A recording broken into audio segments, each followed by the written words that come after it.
Halo,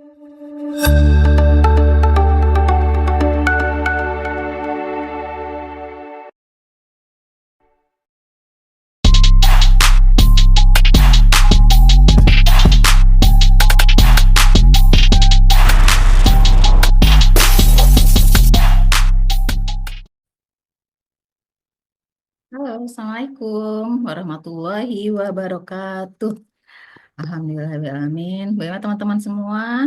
Pagi hari ini, siang, sore, atau malam hari ini? Semoga teman-teman semua, teman-teman hebat Arasyid selalu sehat, barokah, bahagia, dan semangat. Alhamdulillah kita hari ini bisa ketemu, mungkin by online dulu ya teman-teman, sebelum nanti kita akan lanjut diskusi baik offline di hari yang akan kita tentukan. Insya Allah menjadwalkannya setiap di hari Rabu satu pekan sekali, tapi nanti insya Allah kami akan melanjutkan lagi informasinya. Baik teman-teman, hari ini kita bertemu dalam kegiatan Arasyid Academy, nah tempat belajar kita by online supaya menghemat waktu juga. Kita hari ini akan bahas tentang bakat. Mengapa tentang bakat? Karena kita, alhamdulillah satu semester ini sudah banyak aktivitas dengan anak-anak kita, dengan murid-murid kita. Nah, waktunya kita untuk mengikat, mencatat ya, setelah mengobservasi. Jadi, beberapa hari ke depan, tahun depan kita akan melakukan portofolio bakat. Silakan dipersiapkan alat tulisnya, punci, pulpen, ataupun handphone, ataupun yang teman-teman bisa mencatat, karena nanti akan ada beberapa kita evaluasi dan diskusi ya. Saya izin share screen hari ini dan siapkan juga kudapan minuman ataupun makan sambil makan dipersilakan. Nah, sudah terlihat teman-teman semua? Selamat ya. Nah, kita akan mulai dari yang pertama tadi, portofolio bakat ya. Portofolio ini jika kita melihat bahwa portofolio menjadi hal yang biasa yang harus dilakukan, harus ada untuk setiap kegiatan anak-anak. Bukan hanya bukan portofolio bakat, tapi portofolio hasil karya anak-anak. Mungkin teman-teman saat ini sudah membuat portofolio dari hasil pembelajaran di sekolahan ya. Namun untuk bakat kita pun akan kemas lagi yang biasa dilakukan di Arasyid. Mengapa kita perlu mempelajari tentang bakat? Nah, pastinya ini sebuah pertanyaan ya yang harus kita tahu tujuannya. Jangan sampai teman-teman melakukan sesuatu tanpa sebuah tujuan. Karena dengan tujuan yang sama, insya Allah kita akan lebih mudah jalannya dan lebih paham dan lebih tahu arah yang akan dilakukan ke bagaimananya. Dalam Al-Quran ada pengantar yang kita yaitu Quran Surat Al-Isra ayat 84. Yang artinya, katakanlah Nabi Muhammad, setiap orang itu berbuat sesuai dengan pembawaannya masing-masing atau syakilahnya. Maka Tuhanmu lebih mengetahui siapa yang benar jalannya. Artinya Allah sudah menyampaikan kepada kita semua bahwa Allah itu menciptakan manusia dengan segala keunikannya, dengan segala keberagamannya atau inklusivitasnya yang berbeda-beda ya. Bukan hanya fisik saja atau budaya dan lainnya, tapi Allah menciptakan dalam diri kita pun berbeda. Manusia ataupun anak-anak kembar pun yang wajahnya ataupun fisiknya mirip, tapi ternyata Allah ciptakan berbeda dari pembawaannya atau syakilahnya masing-masing. Selain itu juga sesuai dengan visi misi Ar-Rasyid, bahwa Ar-Rasyid itu menyelenggarakan pendidikan sesuai fitrah anak. Nah, fitrah anak didik sehingga menjadi manusia bahagia, produktif, dan beradab. Ya. Dengan kita mengenal fitrah anak-anak, fitrah diri, di mana salah satu fitrah bakat itu adalah salah satu fitrah yang ada dalam diri manusia, maka diharapkan fitrah bakat ini akan menjadi kebahagiaan yang mengantar anak-anak kita semua semakin produktif dengan segala kemampuan yang Allah sudah berikan pada kita dan tetap pastinya berakhlak dan beradab. Nah, misinya membentuk generasi muslim yang bermanfaat bagi alam sekitar. Bermanfaatan inilah yang kita bisa arahkan, bisa kenali ternyata kebermanfaatan itu beberapa faktornya karena bakat yang sudah atau kemampuan diri yang sudah Allah berikan pada kita. Lalu menumbuhkan generasi pimpinan cerdas, terampil, beriman, bertakwa, sehat jasmani dan rohani. Selain itu teman-teman, tujuan pendidikan Indonesia juga sejak dulu telah disampaikan oleh Bapak Pendidikan kita yaitu Ki Hajar Dewantara pada tahun 1961 bahwa pendidikan itu tujuannya untuk menuntun segala kekuatan kodrat yang ada pada anak-anak itu agar mereka dapat sebagai manusia dan anggota masyarakat dapat mencapai keselamatan dan kebahagiaan yang setinggi-tingginya ya. Jadi bukan berarti harus yang pintar, justru kita menciptakan anak-anak itu adalah menumbuhkan kekuatan kodrat yang sudah ada, fitrahnya sudah ada Allah berikan, dan menghargai keunikan dari masing-masing individu tersebut, menemukan kekuatan-kekuatannya.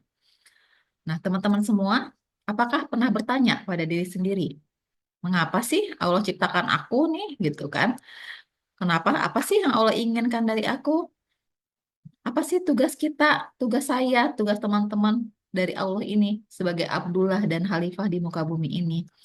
Kalau dulu pernah saya mungkin biasanya melihat bahwa, oh aku adalah hamba Allah, ya sudah harus melakukan yang eh, mematuhi semua perintahnya dan menjauhi larangannya. Mungkin secara global seperti itu ya teman-teman ya, sebagai manusia yang bertakwa. Tapi pada diri kita sendiri kita tidak pernah tahu. Dulu saya tidak pernah tahu apa sebetulnya tugas saya gitu. Karena merasa bahwa tugas saya sebagai manusia, sebagai anak dari orang tua saya, mungkin harus melakukan ini itu dan segala macamnya. Tapi saya sendiri belum pernah tahu apa yang menjadi tugas dan misi. Nah, teman-teman sudah tahu belum? Insya Allah sudah ya, mudah-mudahan karena sebelum waktu yang lalu sudah saya sempat share juga. Jadi tugas kita di muka bumi ini sebagai Abdullah, yaitu sebagai hamba Allah, dan Khalifah sebagai pemimpin di muka bumi ini. Artinya kita pun minimal memimpin diri sendiri. Nah, kita orang dewasa dan anak-anak dan semua yang Allah ciptakan pasti punya tugas atau misi untuk keberadaan kita. Artinya saat kita masih hidup, artinya kita pasti punya tugas untuk kita jalankan. Semua yang kita lakukan akan ada tugasnya. Tapi kalau sudah tidak ada di muka bumi ini, berarti sudah selesailah tugas kita. Nah, berbahagialah ya. Jadi kalau misalnya saat ini kita masih ada, berarti kita masih punya tugas. Jadi harus bahagia nih, karena dengan ada tugas kita masih hidup kan. Nah, who am I? Bagaimana kita bisa mengenal diri kita? Ini yang kita harapkan pada anak-anak Arasyid, siswa-siswa Arasyid, bahkan sampai lulus mereka, kita harapkan anak-anak itu sudah mengenal diri mereka sendiri, sudah mengenal konsep dirinya pun terbangun pada diri mereka semua. Mereka sudah mengenal who am I-nya. Oke, sebentar saya cek dulu. Oke, masih aman ya, teman-teman ya. Karena saya khawatir eh, apa namanya khawatir tidak terekam. Nah, kita kembali lagi seperti who am I? Siapa kita? Siapa saya? Bagaimana saya? Apakah teman-teman sudah mengenal? Silahkan sambil menyimak mungkin ditulislah kekurangannya, kehebatan teman-teman, apa yang gue banget, apa yang keren banget dari saya, apa yang mungkin perlu saya siasati dan segala macamnya silahkan digali lagi. Let's discover our talent ya. Kemudian lanjut lagi. Hmm, Nah, ini sama seperti tools handphone. Zaman dulu ya handphone kita, teman-teman mungkin nggak ngalamin ya. Handphone itu hanya ada untuk telepon saja, bahkan hanya SMS saja. Semakin ke sini berkembang bahwa banyak tools yang orang ciptakan dalam sebuah smartphone. Sama seperti dalam diri kita. Ternyata dalam diri kita semua, orang dewasa maupun anak-anak, memiliki banyak tools yang Allah sudah ciptakan. Kalau ciptakan ada orang yang senang belajar, ada yang senang berbagi ya, belief ini, ada orang yang senang input mengumpulkan barang-barang ataupun informasi dan segala macam, ada orang yang fokus banget dengan aktivitasnya, ada orang yang sangat disiplin ya, sementara ada beberapa yang mungkin kurang disiplinnya, tapi ada juga yang sangat disiplin terhadap waktu maupun juga hal tertentu. Dan ada juga mungkin teman-teman kita atau anak-anak kita yang senang berkomunikasi nih, senang bercerita, senang menyampaikan sesuatu, baik dengan gambar maupun dengan lisan.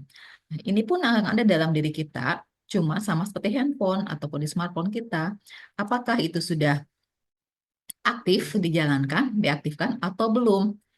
Sama dengan bakat juga. Apakah bakat-bakat yang ada dalam diri kita sudah muncul seluruhnya, sudah maksimal, apakah memang belum belum terasa, belum tertumbuhkan? Sama seperti berlian ya atau mutiara.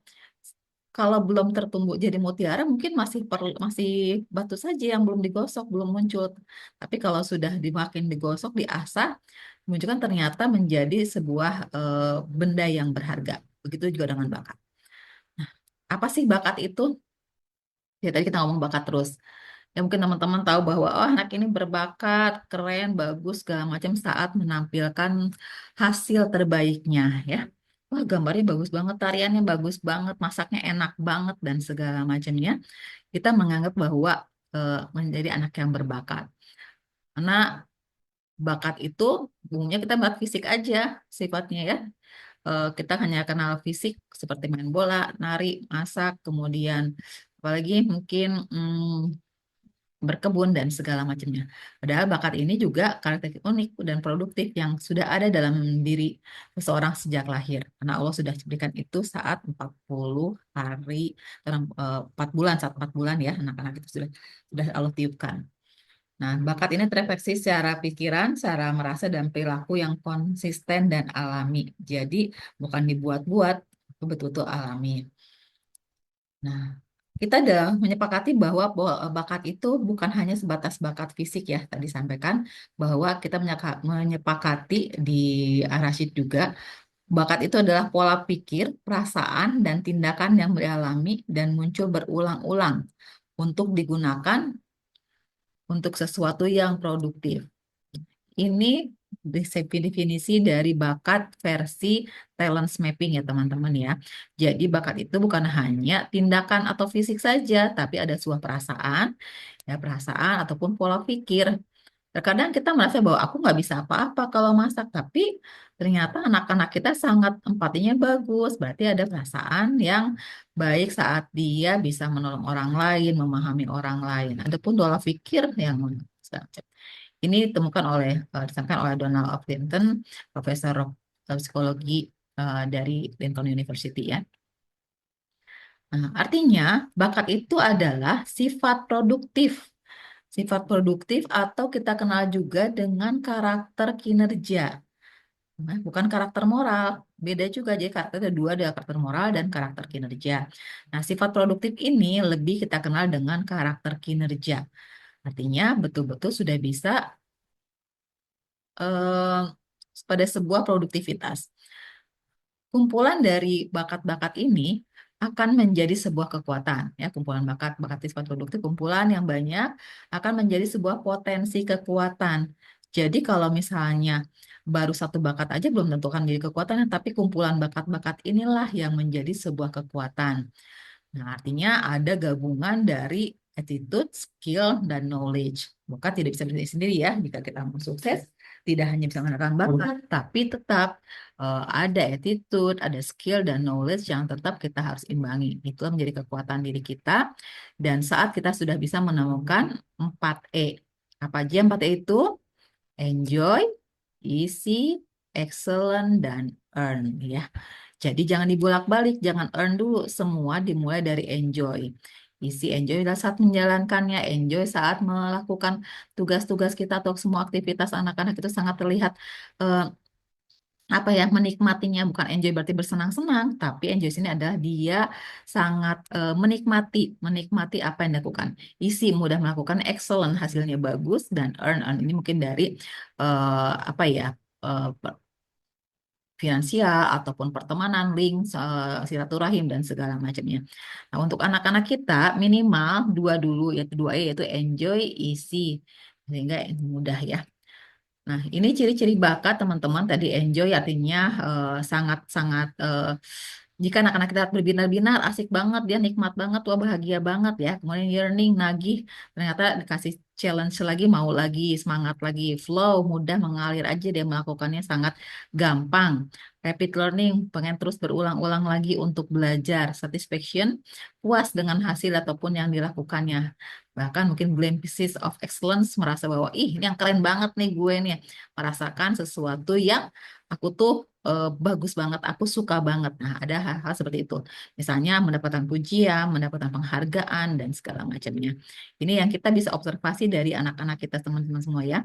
Karena dalam pembuatan portofolio bakat, ada 3 hal yang perlu kita lakukan. Yang pertama adalah observasi.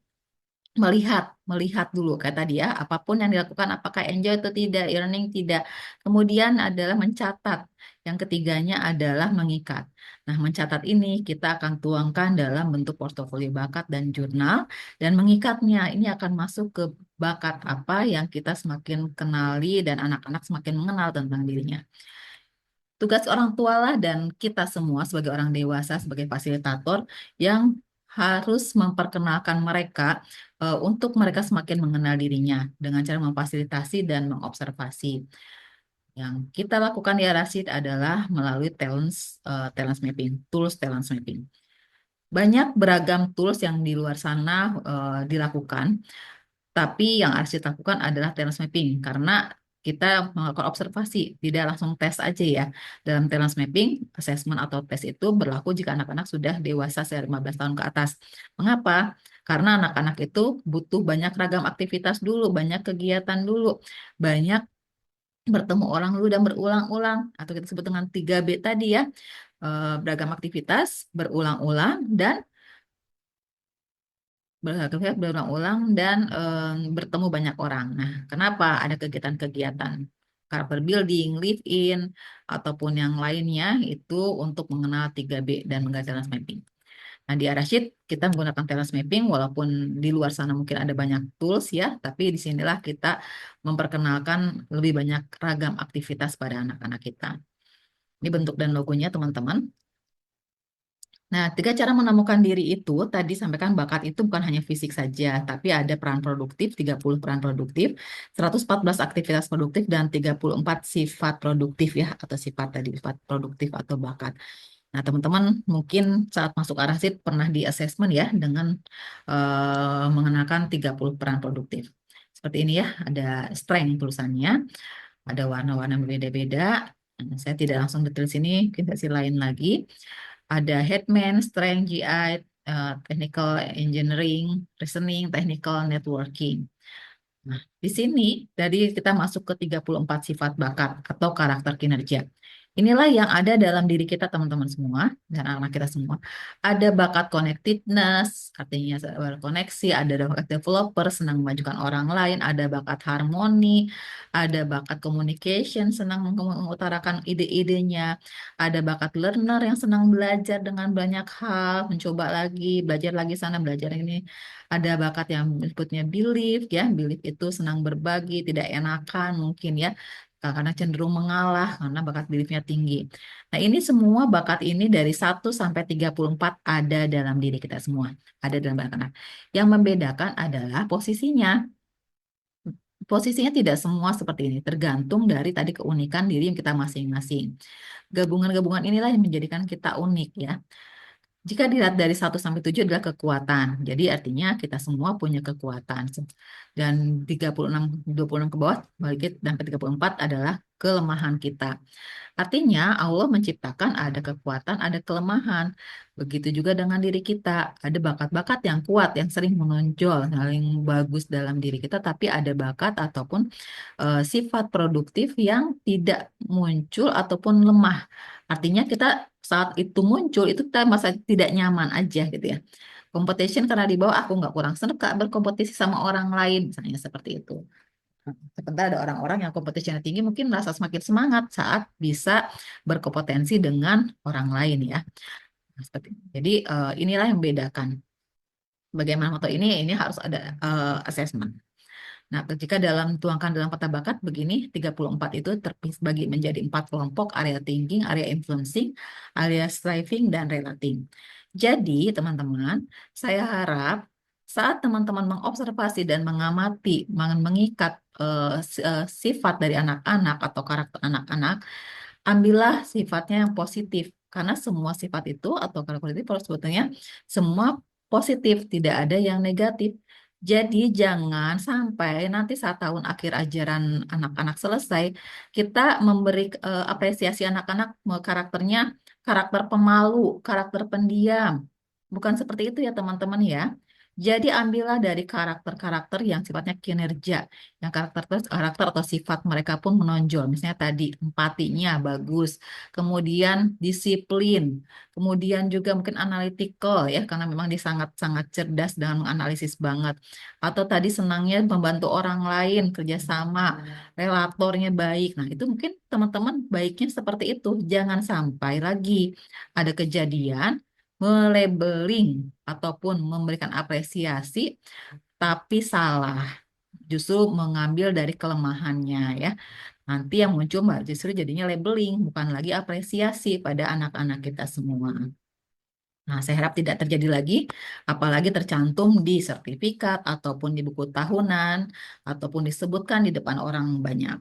Ambillah yang positifnya, karena sebetulnya sifat bakat itu semuanya adalah positif, tergantung dari kita menyikapinya dan mengontrolnya. Nah, ini bentukan 30 peran yang pernah pasti teman-teman lihat ya, pernah teman-teman coba juga assessment. Ada motivator, educator, bagian-bagian dari strength dari klasternya. Kita lewat di sini, karena ini yang akan kita ikat, kita catat pada anak-anak kita melalui strength cluster map. Artinya ada melalui 114 aktivitas. 114 aktivitas ini terdiri dari 17 fisik, 19 fisik, aktivitas fisik,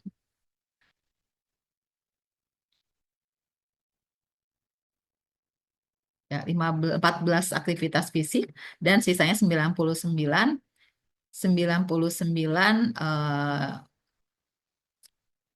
aktivitas yang lainnya.